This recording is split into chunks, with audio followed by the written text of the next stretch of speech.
Hello guys, welcome back to our channel. நான் தான் உங்கள் பிரு. நாம இன்னைக்கு இதுல பார்க்க போகிறது இன்னைக்கு ஹாட் ஸ்டார் ஸ்பெஷலாக தமிழ் டப்பிங்கோட ஸ்ட்ரீம் ஆகிட்டு இருக்க ஒரு ஆக்ஷன் த்ரில்லர் ட்ராமா தான் பேட் காப். இந்த வெப் சீரிஸ் எப்படி இருக்கு அப்படிங்கிறத அந்த உள்ள பார்க்க போகிறோம். கரண், அர்ஜுன் இவங்க ரெண்டு பேருமே டியூன்ஸ். இவங்க ரெண்டு பேரும் ஒரு ஆசிரமத்தில் தான் வளர்றாங்க.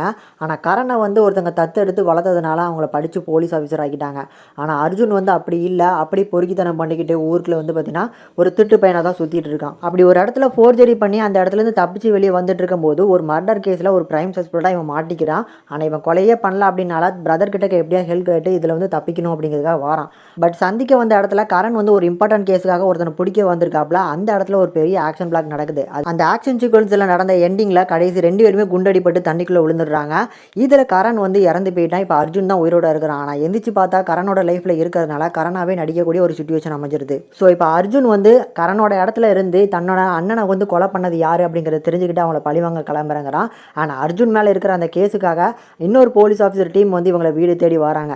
இதுக்கு நடுவில் படத்தோட மெயின் வில்லனாக வர நம்ம அனுராஜ். இவர் வந்து ஜெயிலுக்குள்ளே இருந்துக்கிட்டே எல்லா ஸ்மக்லிங்குமே ஹேண்டில் பண்ணிட்டு இருக்காப்ல.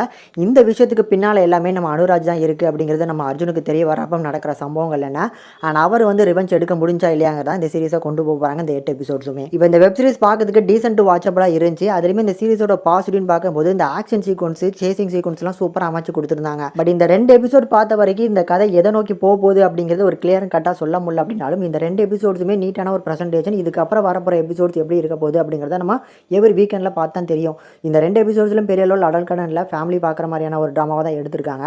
இந்த சீரிஸுக்கு வந்து இப்போதைக்கு ரேட்டிங் கொடுக்க முடியாது. நான் 2 எபிசோட் தான் இருக்குது. ஸோ பேலன்ஸ் இருக்கிற வந்து எபிசோட்ஸ்லாம் பார்த்துட்டு அதை கம்ப்ளீட் பண்ண கடத்த ஒரு ரேட்டிங் கொடுக்கலாம். இப்போதைக்கு இந்த சீரிஸை பார்த்து என்ஜாய் பண்ணுற மாதிரியான ஒரு சீரிஸாக ரெடியாக இருக்குது. கண்டிப்பாக இருக்க ட்ரை பண்ணி பாருங்கள்.